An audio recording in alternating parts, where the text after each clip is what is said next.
strategica per il comparto energia.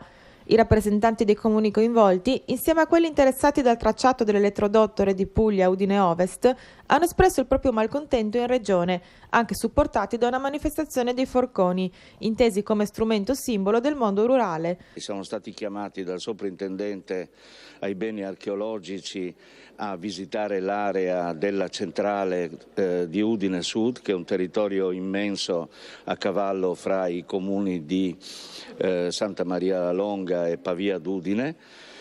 Sono 11 ettari di terreno rubati a un'agricoltura fertile in una zona oltretutto anche importante dal punto di vista archeologico, in quanto attraversato sia dalla Iulia Augusta che dalla Cividina, due importanti strade romane, consolari romane. Il 17 di gennaio ci sarà la sentenza definitiva in qualche maniera del TAR del Lazio a riguardo del ricorso fatto da 300 agricoltori della zona e da 7 comuni della zona.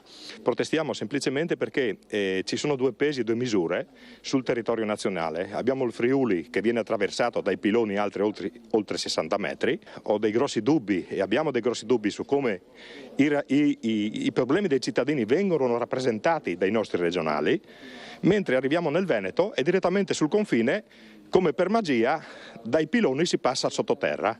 Siamo rappresentati da cittadini che rappresentano noi cittadini nelle istituzioni, o questi rappresentano altri interessi e altri obiettivi lontani dal nostro territorio?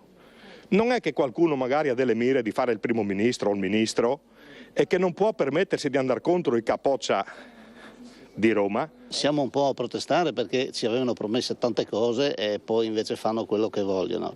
Ci avevano promesso che la linea elettrica non passava all'inizio perché probabilmente non serviva a nessuno e invece la fanno passare come vogliono. Si avrebbe potuto farla sotterranea, invece la fanno in elevazione, sì, esterna.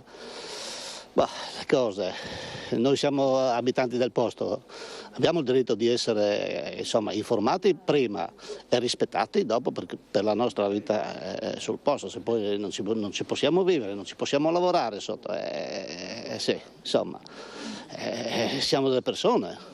Non possono trattarsi come, non so, dei pali di vite o di cosa. Abbiamo portato il forcone perché è simbolo di agricoltura, non come linea di protesta o di cosa. Ecco, la nostra linea di protesta è proprio un'altra. Noi vogliamo vivere in santa pace.